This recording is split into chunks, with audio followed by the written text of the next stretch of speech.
নমস্কার বন্ধুরা, আমরা আজকে ক্লাস 12 এনসিইআরটি বায়োলজির দ্বিতীয় চ্যাপ্টার যেটা হলো sexual reproduction in flowering plant এটা শুরু করব। এবং তোমরা যারা আমার ভিডিওগুলো ফলো করছো আশা করছি তোমাদের হেল্পফুল হচ্ছে। যারা তোমরা নিটের প্রিপারেশন নিচ্ছ খুব ভালোভাবে, যদি এমবিবিএস সিট পেতে চাও তাহলে আমি যেভাবে বলছি সেভাবে পড়াশোনা করো, খুব সহজেই পেয়ে যাবে। সহজে তো না, মানে প্রচুর পড়তে হবে, কিন্তু যে ডাইরেকশনটা আমি দিচ্ছি 100% ট্রু অ্যান্ড গ্যারান্টি সহকারে বলছি। তোমরা যদি এইভাবে এনসিইআরটি পড়ো আমি যেরকমভাবে বলছি, তাহলে তোমাকে কোনো না কোচিং দরকার হবে, জাস্ট হেল্প নিতে পারো বিভিন্ন সোশ্যাল মিডিয়ার ভালোভাবে। কিন্তু তোমার না যে তুমি বড় কোচিং সেন্টারেই শুধু নিট পাবে তো তা নয়, তুমি নিজে কতটা পরিশ্রম করছো আর এনসিইআরটিকে কত ভালোভাবে বুঝছো সেটার উপর আসল তোমার হচ্ছে নিটের ইয়েটা আছে। হ্যাঁ, যে নিটের যে সাইকোলজিটা। তাহলে এখানে আমাদের যে এই চ্যাপ্টারটা খুব ইম্পর্টেন্ট, এটা থেকে 4-5টা করে কোশ্চেন থাকে নিটে প্রতি বছরে, বুঝতে পারলে? এই চ্যাপ্টারটা একটু বড় আছে। অ্যান্ড তোমরা যারা মানে এই জানো না যে নিটের আমি অলরেডি অনেকগুলো ভিডিও তৈরি করেছি। ক্লাস 11-তে 3টা চ্যাপ্টার করেছি এবং 12-এর হলো ফার্স্ট চ্যাপ্টারটা এবং হিউম্যান যে রিপ্রোডাকশন চ্যাপ্টারটা পুরো কমপ্লিট ডিটেলস করেছি, লাইন বাই লাইন এক্সপ্লেন করেছি। প্লেলিস্টে যাও, গিয়ে দেখো, পেয়ে যাবে, বুঝতে পারলে? একবারে আশা করছি তারপর ওই ভিডিওগুলো দেখার পর কোনো প্রবলেমই হবে না। বাস তোমাদের শুধু ভালোভাবে ধৈর্য সহকারে বুঝে বুঝে জিনিসগুলো দেখতে, মানে খুব ভালোভাবে ধৈর্য সহকারে দেখতে হবে। এবং এনসিইআরটি তোমাদের কাছে আসে, আশা করছি এনসিইআরটি তোমাদের সামনে এনসিইআরটি রাখতে হবে এবং ভিডিও দেখবে, এনসিইআরটি সামনে থাকবে। যেই জায়গাগুলো বলবো ওগুলো মার্ক করবে এবং বোঝার চেষ্টা করবে, বুঝতে পারলে? নিটে যদি চান্স পেতে হয় তোমাকে এনসিইআরটি খুব ভালোভাবে বুঝতে হবে। এখনকার যে 2023 সালের কোশ্চিন দেখেছো, 2023 সালের যত কোশ্চিন আছে খুবই ঘুরানো আছে কোশ্চিনগুলো, এবং সব মানে কোশ্চিন যে আসছে এখন কি প্যাটার্নটা চেঞ্জ হয়ে গেছে। শুধু অ্যাসারশন রিজন টাইপের কোশ্চিন আর হলো স্টেটমেন্ট টাইপের কোশ্চিনগুলো সহজ জিনিসগুলোকে কি করে বড় করে দিয়েছে, বুঝতে পারলে? তো যারা তোমরা নিট দেওনি বা যারা দিয়েছো তারা জানে অলরেডি, কিন্তু যারা দেওনি তারা কিন্তু বলছি তোমাদের জন্য 2023 সালের কোশ্চিনটা আমি পুরো বায়োলজির ওটা কমপ্লিট সলিউশন করে দিয়েছি, 100টা কোশ্চিন। হ্যাঁ, ওটা গিয়ে দেখো 2023 সালের, যারা তোমরা দেখোনি সব বুঝতে পারবে যে কী কোশ্চিন কীভাবে পড়তে হবে। শুধু মানে ডাইরেকশন যদি ঠিক না রেখে যদি পড়ো তাহলে কিন্তু নিট পাবে না, বলে দিচ্ছি আগেই। হ্যাঁ, যেটা সত্য কথা, আমি কিন্তু এখানে সত্য ছাড়া কোনো একটা জিনিস ফলস পাবে না। ক্লিয়ার? তো ঠিক আছে, আমি চ্যাপ্টারটা শুরু করলাম, সেক্সুয়াল রিপ্রোডাকশন ফ্লাওয়ার। তাহলে এর আগে এর চ্যাপ্টারে আমরা কি পড়েছিলাম যে রিপ্রোডাকশন দু ধরনের হয়, মেনলি সেক্সুয়াল আর হলো অ্যাসেক্সুয়াল রিপ্রোডাকশন। তাহলে সেক্সুয়াল রিপ্রোডাকশনটা কাদের ক্ষেত্রে হয়? হলো উন্নত জীবদের ক্ষেত্রে। হ্যাঁ, এখন এটা আমরা উদ্ভিদের ক্ষেত্রে পড়বো। কারণ সেক্সুয়াল রিপ্রোডাকশনের যে প্রধান বৈশিষ্ট্যটা কি, যে সেক্সুয়াল রিপ্রোডাকশনে হলো দুটো অপোজিট সেক্সের প্রয়োজন হয়, মেল গ্যামেট ফিমেল গ্যামেট এখানে ফিউজ হয়, সিনগ্যামি হয়, ফার্টিলাইজেশন হয়, তারপর হলো জাইগোট ফর্ম করে, বুঝতে পারলে? এইভাবে এখন প্লান্টের ক্ষেত্রে সেক্সুয়াল রিপ্রোডাকশন হয় কী হবে, পুরুষ ফুল স্ত্রী ফুল, বুঝতে পারলি কি না? তো উদ্ভিদ হয়, পুরুষ স্ত্রী গাছ আলাদা হয় কিছু কিছু প্লান্টের ক্ষেত্রে। তো এই যে বিভিন্ন যে জিনিসগুলো এই চ্যাপ্টারে আছে, কিভাবে ফুল থেকে ফল তৈরি হয়ে বীজ তৈরি হচ্ছে, বুঝতে পারলে? একটা আমি বেসিক আইডিয়া, এগুলো জিনিসগুলো আমরা এখানে পড়বো সব।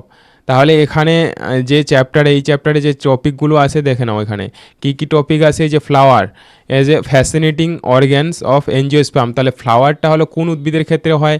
এটা হলো এনজিওস্পার্ম। এনজিওস্পার্ম মানে হলো তোমার গুপ্তবীজী উদ্ভিদ, যেগুলো আমাদের আশপাশে সব বেশিরভাগ কী হচ্ছে, এনজিওস্পার্ম। অ্যান্ড ফার্টিলাইজেশন পড়তে হবে, pre fertilisation, structure and events. তাহলে ফার্টিলাইজেশন মানে কি, নিষেক, পুং গেমেট অ্যান্ড স্ত্রী গেমেট মিলিত হয়ে কি হয়, নিষেক হয়। নিষেকের ফলেই তো বীজ হবে কি না, উদ্ভিদের বা প্রাণীর ক্ষেত্রেও কি হবে, নিষেকটা দরকার, তারপরে না বীজ হবে, ফল হবে, তারপর বীজ হবে। এখানে কি কি ঘটনা? তারপর 3 নম্বর পড়তে হবে আমাদের ডবল ফার্টিলাইজেশন মানে দ্বিনিষেক। তারপর হলো ফার্টিলাইজেশনের পরের ঘটনা, পোস্ট ফার্টিলাইজেশন মানে হলো ফার্টিলাইজেশনের পরে কি কি ঘটনা ঘটছে, অ্যান্ড স্ট্রাকচার ইভেন্টস ডিটেলস দেখতে হবে। তারপর লাস্ট যে টপিকটা আছে হলো অ্যাপোমেক্সিস অ্যান্ড পলি এমব্রায়োনি, মানে এমব্রায়ো যে তৈরি হচ্ছে, পলি মানে অনেকগুলো এমব্রায়ো তৈরির কিছু কিছু ক্ষেত্রে, যে উদ্ভিদের ক্ষেত্রে দেখা যায় পলি এমব্রায়োনি দেখা যায়, সেগুলো।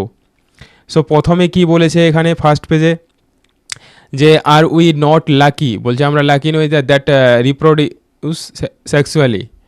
তাহলে সেক্সুয়ালি এখানে দেখো বেসিক যেগুলো জিনিস লাগবে না, অতটা আমি ডিটেলস যাব না ওগুলোতে, মেন।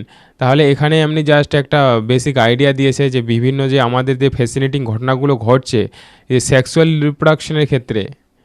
হ্যাঁ, রিচ কালার দ্যাট অ্যাট্রাক্ট যে ফুলগুলো হয়, হ্যাঁ, তাদের যে অ্যাট্রাকশন এটা হচ্ছে। Then flower does not exist only as to be our own selflessness. তাহলে এই যে ফুলের যে মানে হচ্ছে যে অস্তিত্ব আছে সেটা শুধু আমাদের নিজেদের মানুষের মানে স্বার্থসিদ্ধির জন্য নয়। All flowers plants show sexually, তাহলে ফ্লাওয়ারিং যে প্লান্টসগুলো এরা সবাই কী করে যৌনজননের মাধ্যমে ইয়ে করে মানে এদের যে ফল গঠন করছে, তারপর ফল থেকে বীজ হচ্ছে। And a look at diversity, তাহলে ডাইভার্সিটি আছে এদের মধ্যে, যে ইনফ্লুয়েসেন্স ঘটে তারপর ফ্লোরার যে বিভিন্ন পার্ট অ্যান্ড অ্যামাজিং রেঞ্জ। তো এইসব জিনিসগুলো বলছে সেক্সুয়াল রিপ্রোডাকশনের ফলে কী হচ্ছে, ফ্রুটস অ্যান্ড সিডস, ফ্রুটস তৈরি হচ্ছে, ফ্রুটস থেকে কী আসবে, সিডস আসবে। তাহলে এখানে আমাদের ইন দিস চ্যাপ্টার আমাদের কি জানতে হবে, এই যে লেট আস আন্ডারস্ট্যান্ড যা মরফোলজি স্ট্রাকচার। মরফোলজি মানে হলো অঙ্গ সংস্থানিক গঠন, যেটা স্ট্রাকচার মানে গঠন, তার প্রসেস অফ সেক্সুয়াল রিপ্রোডাকশন, তাহলে প্রসেসটা কীভাবে হচ্ছে সেটা আমাদের এখানে পড়তে হবে। ক্লিয়ার্স? তোমরা কমেন্ট করে জানাবে, আমি কত বেশি মানে ডিটেলস একবারে বলবো না, মেইন ইম্পর্টেন্ট জিনিসগুলো বলবো সেটাও তোমরা কমেন্টে জানাবে, তাহলে সেই হিসাবে আমি পড়াবো তোমাদের। দেন ফ্লাওয়ার দেখো ফ্যাসিনেটিং অর্গান হলো কার, এনজিওস্পার্মের। এখানে মেইন যেটা শুরু হচ্ছে, তোমরা ছোট ক্লাস থেকে আমরা পড়ি ফ্লাওয়ারের, যদি দেখি আমরা এটা একটা যদি আদর্শ ফ্লাওয়ারকে যদি দেখি আমরা, তাহলে তার গঠনটা যদি দেখি কি থাকে, কি থাকে এটা লক্ষ্য করো। একটা ফ্লাওয়ারের আগে বেসিক এটা আমাদের জানতে হবে যে কি পার্ট থাকে। এখানে এই যে এই ফুলটার দেখো মাঝখানের যে অংশটা, এই যে এই পার্টটা হলো মেইন যেটা দ্বন্দ্বটা, সেটাকে আমরা লম্বা যে অংশটা এটাকে বলা হয় স্টাইল, অ্যান্ড উপরের যে পার্টটা এটাকে বলি আমরা স্টিগমা, আর মাঝের এই যে পার্টটা এটা হলো স্ত্রী পার্ট, বুঝতে পারলে? আর এটা হলো ওভারি, আর বাকি যে সাইডে যে এই অংশগুলো আছে যেগুলো লম্বা লম্বা দেখতে পাচ্ছ, সেগুলো হলো তোমার পুরুষ পার্ট। এখন এই পুরুষ পার্টের মধ্যে আমরা ডিটেলস জানবো পরে। এই যে উপরের যে এটা অংশ এটাকে বলি অ্যান্থারের মধ্যে কি থাকে, পলেন গ্রেনস থাকে, বুঝতে পারলে? আর এই যে এর যে দ্বন্দ্বটা, অ্যান্থারের যে দ্বন্দ্বটা লম্বা, এই অংশটাকে বলা হয় ফিলামেন্ট, ওকে। আর এই যে নিচের যে পাতার মতো দেখতে পাচ্ছ এগুলোকে বলা হয় সেফালস, অ্যান্ড সেফালসের ভিতরের দিকে যে বড় যে চ্যাপ্টা অংশটাকে বলা হয় পেটালস। তো এগুলোর যে বাংলা অর্থগুলো তোমরা বাংলাতে জানো, বাংলা মিডিয়ামে যারা পড়ছো, কিন্তু তোমাদের নিটের ক্ষেত্রে বা অল ইন্ডিয়া লেভেলের অন্য এন্ট্রান্স এক্সাম দিলে তোমাকে ইংলিশ টার্মগুলো কিন্তু জানতে হবে, বুঝতে পারছো? আর নিটে কিন্তু যদি চান্স পেতে যাও তোমাকে ইংলিশেই করতে হবে, চর্চা করতে হবে, কারণ বাংলাতে তুমি বইয়ে অতটা আরও বেশি বুঝতে পারবে না, আর ইংলিশ শিখতেই হবে নিটে তোমার যদি টার্গেট থাকে। অ্যান্ড হোমস গার্ডেন, তাহলে এখানে বলেছে যে মরফোলজিক্যাল, আমাদের মেইন এখন শুরু হবে যে এই জায়গা থেকে শুরু করব। দেখো প্রি ফার্টিলাইজেশন স্ট্রাকচার, প্রি ফার্টিলাইজেশনের আগে কি আমাদের জিনিস হয় সেগুলো দেখো। More before the actual flower is open in plant desiccation, the plants going to flower have taken several hormones. Hormone structural change are initiated, led to the differentiation and further development of floral primordia. তো আমি বলে দেবো যে কোন জায়গাগুলো থেকে question আসবে সেগুলো, হ্যাঁ, সব জায়গা তোমাদের মনে রাখতে হবে না। In the flower the male and female reproductive structure, তাহলে ফুলের ক্ষেত্রে যখন এই যে মেল স্ট্রাকচারটাকে কি বলি আমরা, অ্যান্ড্রোসিয়াম, আর ফিমেল স্ট্রাকচারটাকে কি বলি, গাইনোসিয়াম, ডিফারেন্সিয়েট হচ্ছে। ডেভেলপ অ্যান্ড রিকুলেট অ্যান্ড্রোসিয়াম কনসিস্ট যে হোল, এখন অ্যান্ড্রোসিয়ামের মধ্যে কে থাকে, ওই যে পার্ট, যে পুরুষের পার্ট কি স্টেমেন, অ্যান্ড যেটা হলো মেল রিপ্রোডাক্টিভ অর্গানকে রিপ্রেজেন্ট করে। অ্যান্ড গাইনোসিয়ামের ক্ষেত্রে সেটা, গাইনোসিয়ামটা কাকে রিপ্রেজেন্ট করে, ফিমেল রিপ্রোডাক্টিভ অর্গানকে, বুঝতে পারলে? এখন শুরু হবে কাহিনী এখান থেকে, এই যে স্টেমেন, এটা আমরা তাহলে প্রথমে পুরুষ পার্টটা পড়বো, বুঝতে পারলে? অ্যান্ড্রোসিয়াম, অ্যান্ড্রোলজি, হ্যাঁ, অ্যান্ড্রো কথাটার অর্থ পুরুষকে বোঝায়। তাহলে অ্যান্ড্রোসিয়ামের পার্ট হচ্ছে স্টেমেন, এটাকে আবার মাইক্রোস্পোরেঞ্জিয়াম, যে এদের যে মানে পুরুষ ফুলের যে রেণুগুলো হয় না, ওদের ছোট ছোট হয়। যেমন মানুষের ক্ষেত্রে যদি বলি শুক্রাণু আর ডিম্বাণুর মধ্যে যদি পার্থক্য করি কি না, শুক্রাণু ছোট হয় সাইজে, বুঝতে পারলে, ডিম্বাণু থেকে। তাহলে ওই জন্য মাইক্রো কথাটা ব্যবহার করা হবে। আর যখনই আমরা ডিম্বাণুর ক্ষেত্রে আসবো তখন হলো ম্যাক্রো কথা ব্যবহার করা হবে, বুঝতে পারলে? এই যে আমি ট্রিক বলবো অনেক, যেগুলো তোমাদের ওই ট্রিকগুলো দিয়ে তোমরা সহজে ওগুলো মনে রাখতে পারবে। দেন পোলেন গ্রেনস কোথায় থাকে? অ্যান্থারের মধ্যে। এই যে ছবিটা লক্ষ্য করো এখানে, আমি ছবিটা থেকেই বলে দিচ্ছি পুরো কনসেপ্ট। এটা হলো পুরুষ পার্ট, বুঝতে পারলে? এটা লম্বা যে দ্বন্দ্বটা, এটাকে বলা হয় ফিলামেন্ট বা স্টক বলা হয়।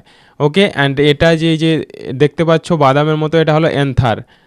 অ্যান্থারের ভিতরে কি থাকে? পোলেন গ্রেনস থাকে, বুঝতে? পরাগরেণু বাংলাতে যেটা বলা হয়। অ্যান্ড এগুলো কি হয়? ডেহিসেন্স হয়েছে, যে ফেটে যায় যখন, মানে একটা পুরো বীজগুলো মানে পুরোট হয়ে যায় না, যখন মেচিওর হয়ে যায় তখন বাইরে বের হবে। কিসের জন্য? নিষেকের জন্য বাইরে বের হবে। ডেহিসেন্স কোথাটা হতে হলো? ফেটে যাওয়া, বুঝতে পারলে? এখন এখানে লক্ষ্য করে যে টিপিক্যাল স্টেমেনের ক্ষেত্রে একটা কি হয়? লং সিলিন্ড্রিক্যাল স্টক থাকে। ডেফিনেশন আসে এগুলো পরীক্ষায়, ফিলামেন্ট বলা হয় এই যে। And the terminal generally bilobed. এখন এই যে অ্যান্থারটা কী হয়? বাইলোপ হয়, দুটো লোপ থাকে, যেটাকে কি বলা হয়? অ্যান্থার বলে, বুঝতে পারলে? Proximal end of the filament attach to the thalamus or the petal of the flower. তাহলে এখানে এগুলো কোশ্চিন আসছে রিটে অলরেডি, যে প্রক্সিমাল, এই যে অ্যান্থার থেকে যে দূরের পার্টটা, এই যে পার্টটা দেখতে পাচ্ছ, এটা যে লম্বা আসলো, এটা দূরে, এটাকে বলবো প্রক্সিমাল। এটা কোথায় থাকে? যে নিচের পার্টটাতে থাকে, যেখানে অ্যাটাচ থাকে ওটাকে বলে থ্যালামাসের মধ্যে থাকে। তো এগুলো কোশ্চিন নিটে এসেছে। ওর যে পেটাল অংশটা, হ্যাঁ, ওখানে থাকে যুক্ত। The number of length of the stamen variable. এখন এই যে স্টেমেনের যে নাম্বারটা ভেরি করে ডিফারেন্ট স্পিসিসে, আলাদা আলাদা প্রজাতির ফুলে কি হয়? আলাদা আলাদা হয় সংখ্যায়। If you were to collect the stamen, যদি আমরা স্টেমেন কালেক্ট করি from 10 flowers is of different species, আলাদা আলাদা যদি ধর প্রজাতির উদ্ভিদ থেকে যদি 10টা স্টেমেন আমরা কালেক্ট করি বলছে, ওটাই বলছে। তাদের যদি সাজাই, অ্যারেঞ্জ দেম, একটা স্লাইডে যদি সাজাই, তাহলে দেখতে পারবো যে large variation in size in nature, তাদের যে সাইজের মধ্যে অনেক ভেরিয়েশন আছে, সেটা তো হবে স্বাভাবিক। Careful observation is stamen under the dissecting microscope and making a neat diagram would elucidate and arrange the shape attachment of the anther in different flower। তাহলে ওটাই বলছে। এখন আমাদের অ্যান্থারের ইয়েটা জানতে হবে, এখান থেকে কোশ্চিন দেয় মোস্ট ইম্পর্টেন্ট এই জায়গাটায়। দেখো, এর টিপিক্যাল অ্যান্থারটা হলো বাইলোপড হয়, কোশ্চিন আসবে। And with have two theca. এখন এই যে লোবগুলোর মধ্যে, মানে দুটো তো লোভ হচ্ছে, এটা একটা লোভ, এটা একটা লোভ, এর মধ্যে আবার দুটো ভাগ থাকে, মানে মাঝখানে ধরো ভাগ করে দিচ্ছি। দে আর ডায়োথিকাস, ওই জন্য নাম হলো dithecous. And often longitudinally groove, একটা কী হয়? লংডিটিউডিনাল গ্রুপ থাকে, খাস থাকে। Run length wise separate the theca, তাহলে থিকাটা আলাদা হয়। মানে এখানে যে এটা এইরকম অ্যাকচুয়ালি এইদিকে হবে না, আমি যে লম্বা লম্বা দেখতে পাচ্ছি না, এটা এখন এখানে মাঝখানে দুটো ভাগ হয়ে গেছে আলাদা, বুঝতে পারলে? তাহলে এখন দুটো লোবের মধ্যে এইরকম যে মাঝখানে গ্রুপটা থাকছে, তাহলে টোটাল কয়টা হবে? 4টা। ওটা আমরা পড়বো এখনই। Let us understand the various type of tissue, their organization and transverse section anther. Bilobe nature বলে দিলাম, ট্রান্সভার্স সেকশন। এখন এই যে অ্যান্থারটা হলো 4 সাইডেড, মানে টেট্রাগোনাল হয়, বুঝতে পারলে? এই যে 4টা আসছে এখানে, দেখো 4টা কীভাবে আসছে, এই যে এখানে দুটো আর এটা এখানে দুটো অংশ হলো, টোটাল হলো, এই জন্য টেট্রাগোনাল বলা হচ্ছে। গোনাল মানে জন, জায়গা। স্ট্রাকচার কনসিস্ট 4 মাইক্রোস্পোরেঞ্জিয়া, তাহলে 4টা মাইক্রোস্পোরেঞ্জিয়া থাকে একটা অ্যান্থারের মধ্যে, বুঝতে পারলে? And located at the corner 2 in each lobe. তাহলে একটা যে এই যে 4 যে মাইক্রোস্পোরেঞ্জিয়াটা আবার কোথায় থাকে? যে কর্নারে থাকে, 2 ইন ইচ লোব, একটাতে হলো দুটো লোব থাকে, সেটা তো বলে দিলাম আগেই। এই মাইক্রোস্পোরেঞ্জিয়া ডেভেলপস ফার্দার। এখন এই মাইক্রোস্পোরেঞ্জিয়া যেটা ডেভেলপস হচ্ছে কিসে? পলেন সেক মানে কি? বস্তা, থলি, যেটা ছোট্ট পলেন থলি। And they extended longitudinally and all the anther and packed with pollen grains. এখন এই যে পলেন সেকের মধ্যে কি থাকে? এই যে থলিটার মধ্যে কি থাকে? পলেন গ্রেনসগুলো থাকে, মানে রেণু, বুঝতে পারলে? রেণুগুলো থাকে। এখন স্ট্রাকচারটা, এখান থেকে কোশ্চিন আসবে স্ট্রাকচার থেকে। এই যে মাইক্রোস্পোরেঞ্জিয়ামের স্ট্রাকচার দেখতে হবে, মানে ট্রান্সভার্স যদি একটা সেকশন দেখা যায়, তাহলে এদের মধ্যে কি থাকে? যে in generally surrounded by 4 layer, 4টা হলো স্তর আছে, ওয়াল আছে, প্রাচীর আসে, বুঝতে পারলে? এটা নিটে কোশ্চিন এসেছে, ভেরি ভেরি ইম্পর্টেন্ট। কীভাবে কোশ্চিন আসে যে এদের সিকোয়েন্স বাইরের দিকে থাকে এপিডার্মিস, তারপর হলো এন্ডোথেসিয়াম, তারপর মিডিল লেয়ার থাকে, তারপর হলো ভিতরের দিকে একবার থাকে টেপেটাম অংশ। মোস্ট ইম্পর্টেন্ট, নিটে এসেছে, বুঝতে পারলে? এই যে আমি বললাম নিটে এসেছে মানে এটা কোশ্চিন এসেছে, হ্যাঁ, প্রিভিয়াস ইয়ারে যদি দেখো পেয়ে যাবে। তাহলে আলাদাভাবে আমি ওই জন্য আর নিটের যে কোশ্চিনগুলো এখানে করাবো না, আমি পরে যখন পুরো সিলেবাসটা কমপ্লিট হবে তখন করাবো, okay? And the outer 3 layer, প্রথম যে 3টা লেয়ার, ওদের কাজ কি? ফাংশন অফ প্রোটেকশন, মানে প্রোটেকশন দেয় and help in dehiscence of anther release to the pollen.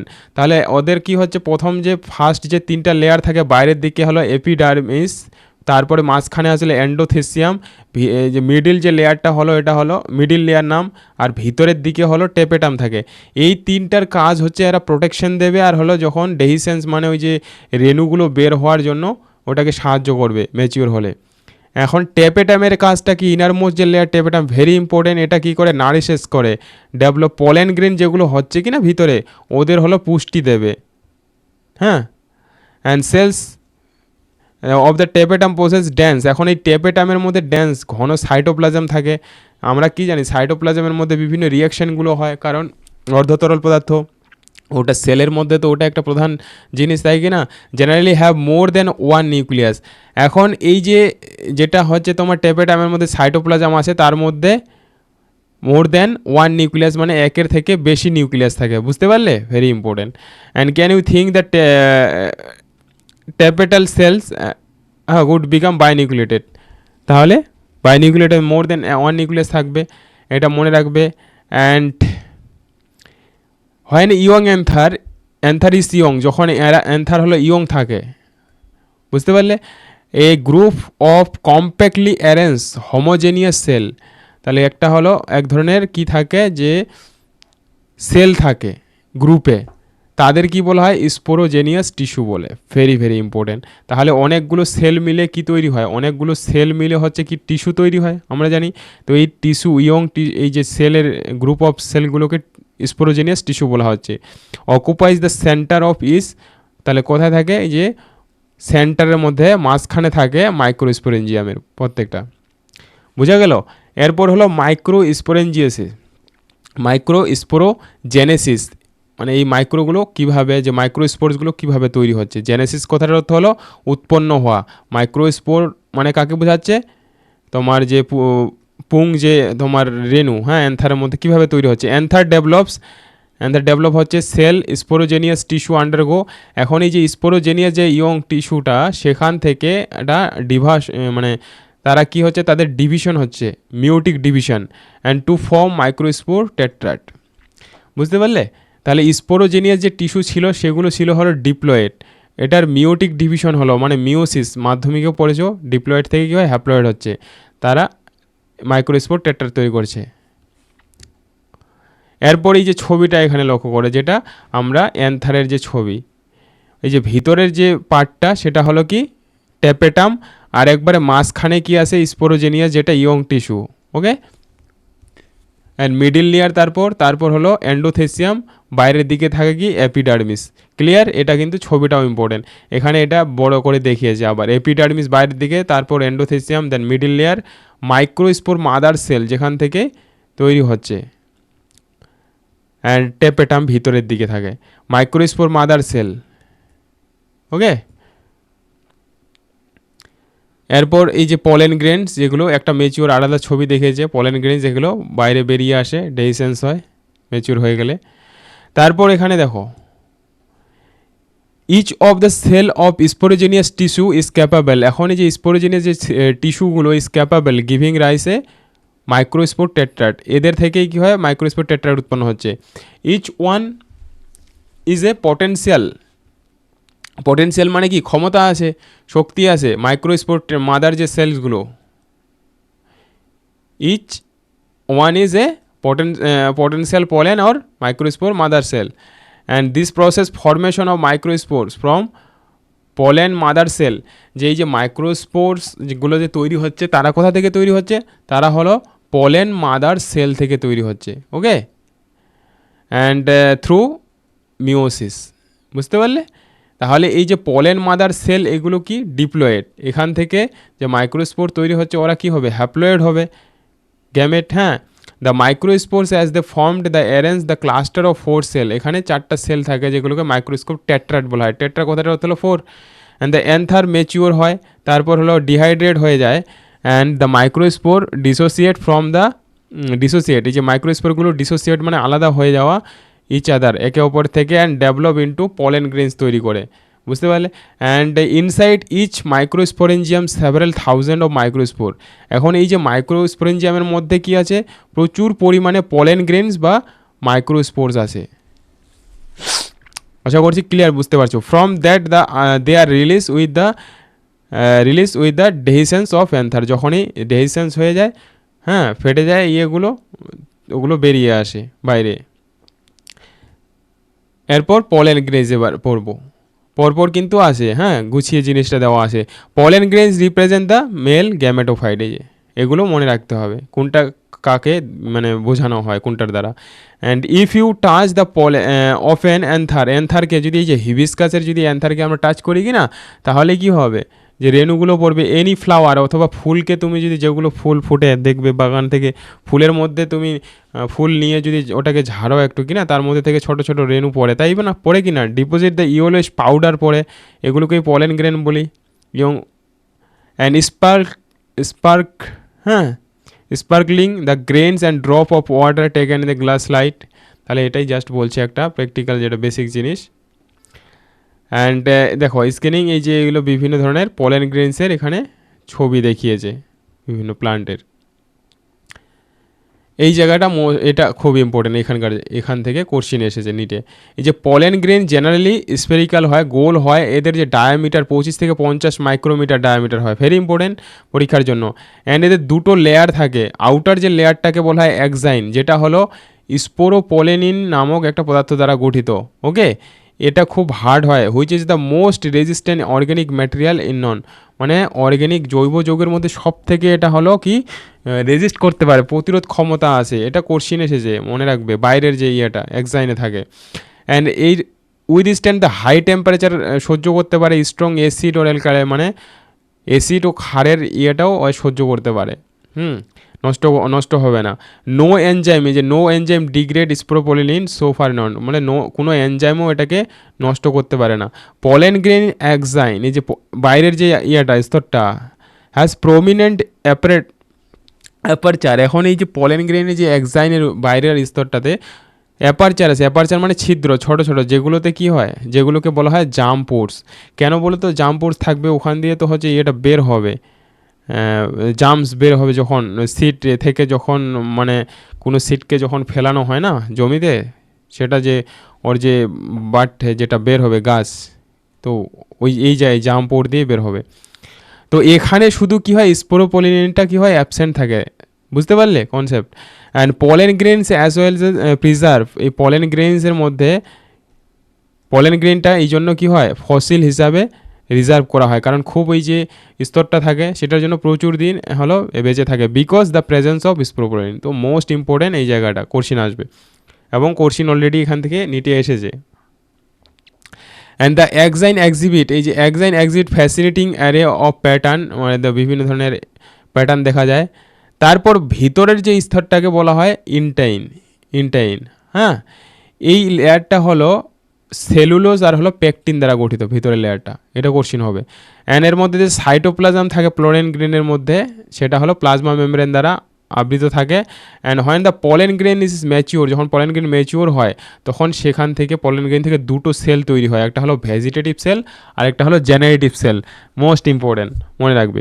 এখন এই ভেজিটেটিভ সেলটা যেটা হলো বিগার হয়, বড় হয়, ভেজিটেটিভ মানে ভেরি মনে রাখবে, মানে ভি দিয়ে, তাহলে হেরি মানে খুব বোঝায়, মানে খুব কখনো কথাটা বলি যখন বেশি কোনো কিছু হয়, তাই কি না, এইভাবে ট্রিক করে মনে রাখবে।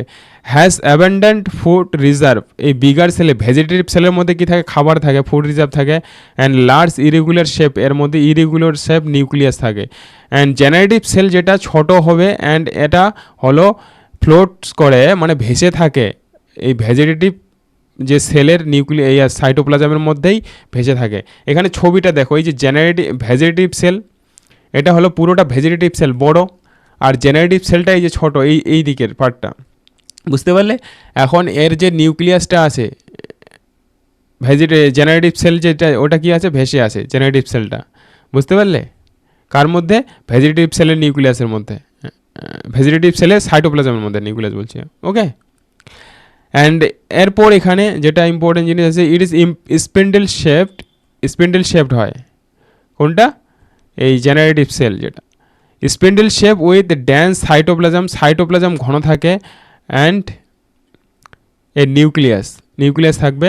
ইন ওভার 60% অফ এনজিওস্পার্ম, মানে বেশি 60% এনজিওস্পার্মের মধ্যে পলেন গ্রেনস আর শেড। এটা খুবই গুরুত্বপূর্ণ এই জায়গাটা, যে 60% এনজিওস্পার্মের ক্ষেত্রে পলেন গ্রেনগুলো ঝরে পড়ে, শেড মানে ঝরে পড়া। At this two cell stage, কখন? যখন দুই কোষীয় অবস্থায় থাকে।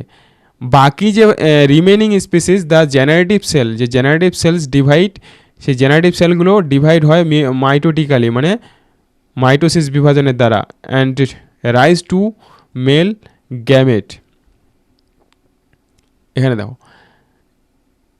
দুটো কি করে মেল গ্যামেটস উৎপন্ন করে before pollen grains are shed, মানে যখন পলেন গ্রেনটা ঝরে পড়বে তার ঠিক আগেই মাইটোসিস বিভাজন দ্বারা বিভাজিত হয়ে দুটো মেল গ্যামেট তৈরি করে কত অবস্থায়? 3 সেল স্টেজে। তো এটা কোশ্চিন হবে, ভেরি ভেরি ইম্পর্টেন্ট জায়গা। এইরকম যেগুলো জায়গা থাকবে ছোট ছোট এনসাইটিতে, হ্যাঁ, মানে যেগুলো জায়গা থেকে কোশ্চিনগুলো বেশি তৈরি হবে, এবং এটা খুব তোমাদের একবারে পরিষ্কারভাবে মনে রাখতে হবে, ক্লিয়ার, যেন ডাউট কোনো না থাকে। কত স্টেজে কি হচ্ছে? এখানে 2 স্টেজে হচ্ছে 60% ঝরে পড়ে, বুঝতে পারলে? অ্যান্ড বাকি যে থার্ড সেল মানে 3 সেল স্টেজে কি হচ্ছে, এইভাবে জিনিসগুলো মনে রাখবে। And pollen grains of many species cause several allergy. আমরা জানি পলেন গ্রেন থেকে কি হয়, অনেকের অ্যালার্জি হয়, অ্যান্ড ব্রঙ্কিয়াল ইনফেকশন হয় সাম পিপলস। এটা কোশ্চিন এসেছে নিটে, হ্যাঁ। তারপর ক্রনিক রেসপিরেটরি ডিসঅর্ডার হয়, যেমন অ্যাস্থমা, ব্রঙ্কাইটিস, ভেরি ইম্পর্টেন্ট। তারপর হলো যে পার্থেনিয়াম বা ক্যারোট গ্রাসেস, তো এটা পড়েছে অনেক জায়গায়। ক্যাম্প টু ইন্ডিয়াতে নিয়ে আসা হয়েছিল as a contaminant with import হুইটের সঙ্গে এটা এসেছিলো অ্যাকচুয়ালি, আর গমের সঙ্গে। And becomes the ubiquitous in occurrence, সব জায়গায় দেখা যায়। অ্যান্ড কজ পলেন অ্যালার্জি, এটা থেকে পলেন অ্যালার্জি তো মানে সৃষ্টি হয়। তাহলে ক্লিয়ার, বুঝতে পারলে? এরপরে সেকশন ইয়াতে চলে যাচ্ছি। পলেন গ্রেইনসে এর মধ্যে প্রচুর পরিমাণে কি থাকে? পলেন গ্রেইনসের মধ্যে পুষ্টি থাকে, নিউট্রিয়েন্ট প্রচুর পরিমাণে থাকে। অ্যান্ড ফ্যাশন রিসেন্ট এটাতে এই জন্য কী হিসাবে এটা থেকে পলেন ট্যাবলেট তৈরি করা হচ্ছে, যেগুলো থেকে ফুড সাপ্লিমেন্ট, মানে এটা থেকে বিভিন্ন ধরনের ভিটামিন জাতীয় জিনিস যেগুলো তৈরি করা হচ্ছে, হ্যাঁ। অ্যান্ড ওগুলো কী করা হচ্ছে, ইউজ করা হচ্ছে ওয়েস্টার্ন কান্ট্রির মধ্যে। লার্জ নাম্বার পলেন প্রোডাক্ট যেগুলো form of tablets, syrup available মার্কেটে পাওয়া যায়। And consumption been claimed increase performance of athletes and race horses, মানে যারা বিভিন্ন ধরনের স্পোর্টস পার্টিসিপেট করে বা খেলোয়াড়রা, হ্যাঁ, অ্যাথলিটসরা নেয়, কারণ এখানে প্রচুর পরিমাণে নিউট্রিশন থাকে। অ্যান্ড যে ঘোড়া যেগুলো মানে রেস করে, যেসব ঘোড়াগুলো, হ্যাঁ, রেসিংয়ে নামানো হয়, সেই ঘোড়াগুলোর জন্য ব্যবহার করা হয়। তো এটাও নিটে কোশ্চিন এসেছে এই জায়গাটা থেকে, হ্যাঁ, এটা মনে রাখবে। এরপরে দেখো, এরপরে হলো হোয়েন, লাস্ট অল্প পার্ট আছে আর। হোয়েন দে আর শেডেড, যখন এই পলেন গ্রেন ঝরে পড়ে, পলেন গ্রেনস কী হয়, মাটিতে পড়ে যায়। অ্যান্ড অথবা এখানে মাটিতে পড়বে না, আগে নিষেক হওয়ার জন্য কোথায় পড়বে অ্যাকচুয়ালি? স্টিগমাতে, ফিমেল যে পার্টটা স্টিগমাতে যাবে before they lose viability of they have to the bringing of fertilization. তাহলে দেখো পলেন গ্রেন যাবে অ্যাকচুয়ালি কোথায়? যে স্ত্রী ফুলের যে স্টিগমা পার্টের মধ্যে এসে পড়বে পলেন গ্রেন, বুঝলে বলে? কখন মানে ঠিক সেই সময় যখন তার ভায়াবিলিটিটা নষ্ট হওয়ার ঠিক আগে, নাহলে তো ভায়াবিলিটি নষ্ট হলে তো সে ফার্টিলাইজেশনই করতে পারবে না। And how long do you think the pollen grains retain viability? এখন এই পলেন গ্রেনটা ভায়াবিলিটি মানে তো কার্যক্ষমতাটা, হ্যাঁ, যতক্ষণ কার্যক্ষমতা থাকবে তখনই তো সে কাজটা করতে পারবে, তাই কি না? তো এটা হলো বিভিন্ন উদ্ভিদের ক্ষেত্রে, বিভিন্ন স্পিসিসের ক্ষেত্রে আলাদা আলাদা হয়। এখান থেকে নিটে কোশ্চিন এসেছে, the period which pollen grains remain viability, যে সব থেকে বেশি ভায়াবেল থাকে ওটা হলো ভেরিয়েবল হয়। দেখো এখানে একটা উদাহরণ দেওয়া আছে যে প্রিভেলিং টেম্পারেচার এন্ড হিউমিডিটি, এটা ডিপেন্ড করে কার উপর? টেম্পারেচার অ্যান্ড হিউমিডিটির উপর। ইন সাম সিরাল জাতীয় যে এই যে রাইসের ক্ষেত্রে, তারপর হুইট মানে গম, তারপর পলেন গ্রেনসের যে লস ভায়াবিলিটি উইথিন 30 মিনিটের মধ্যে এদের ভায়াবিলিটিটা নষ্ট হয়ে যায়। মানে যখন পলেনটা রিলিজ হলো, বেরিয়ে আসলো, তার 30 মিনিটের মধ্যে, হ্যাঁ, মানে কম সময় থাকে। And in some members of এই যে রোজাসি, লেগুমিনেসি অ্যান্ড সোলানেসি, এই যে 3টা ফ্যামিলি মোস্ট ইম্পর্টেন্ট, নিটে কোশ্চিন হয়েছে এটা রিসেন্ট। এদের যে ভায়াবিলিটিটা বলছে কি 4 months, মানে মাস থাকে, 4 months, কয়েক মাস ধরে থাকতে পারে। তাহলে এখানে দুটো কোশ্চিন আছে, হতে পারে দুটো কোশ্চিন এখানে ইম্পর্টেন্ট। অ্যান্ড হার্ড স্ট্রং, তারপর you have made a heard the storing semen যে করা হয়, স্টোর করা হয়, মাধ্যমিকে পড়েছে স্পাম স্টোর করা হয় in animals including humans artificial ইনসিমিনেশনের জন্য। অ্যান্ড এখানে কি ব্যবহার করা হয়, যে তরল নাইট্রোজেন, লিকুইড নাইট্রোজেন ব্যবহার করা হয় -190°C টেম্পারেচারে, যেটাকে আমরা কি বলি ক্রায়ো প্রিজারভেশন বলি, মাধ্যমিকে পড়েছো কি না। And thus store pollen can be use as a pollen ব্যাঙ্কে, যেটা জিন ব্যাঙ্ক ইন ক্রপ ব্রিডিং প্রোগ্রামে এগুলোকে ইউজ করা হয়। সো এটা ছিল আমাদের পুরুষ পার্ট, হ্যাঁ, মানে সেক্সুয়াল রিপ্রোডাকশন অফ ফ্লাওয়ারের। আমরা অ্যান্ড্রোসিয়াম সম্পর্কে পড়লাম, তার গঠন কিভাবে কি হচ্ছে সব কিছু। আশা করছি তোমরা ভিডিওটা যদি ভালোভাবে দেখো তাহলে প্রত্যেকটা জায়গা তোমাদের ক্লিয়ার হয়ে যাবে, এবং এখান থেকে তোমরা প্রিভিয়াস ইয়ারের কোশ্চিন বইয়ে গিয়ে দেখো, এখন সব কোশ্চিন তোমরা খুব সহজেই ধরতে পারবে এবং করবে, হ্যাঁ। এইভাবে আমরা টপিক ওয়াইজ করব, বুঝতে পারলে। So thank you. And next ভিডিওতে আমরা নেক্সট পার্ট সেটা করবো, নেক্সট টপিক করবো। অ্যান্ড আশা করছি তোমাদের ভিডিওটা ভালো লাগবে। অ্যান্ড যারা ভিডিওটা দেখছো এবং যারা এখনও আমার চ্যানেলটাকে সাবস্ক্রাইব করোনি, অবশ্যই সাবস্ক্রাইব করে কোঅপারেট করো। অ্যান্ড তোমরা এখান থেকে কমপ্লিট সিলেবাস পেয়ে যাবে, জাস্ট সাপোর্ট করো, দেখবে তোমাদের এনসিইআরটিতে নিটের প্রিপারেশনের ক্ষেত্রে বায়োলজির কোনো প্রবলেম হবে না। ওকে, তাহলে নেক্সট ভিডিওর জন্য তোমরা জাস্ট ওয়েট করো, চলে আসবে এরপরেই।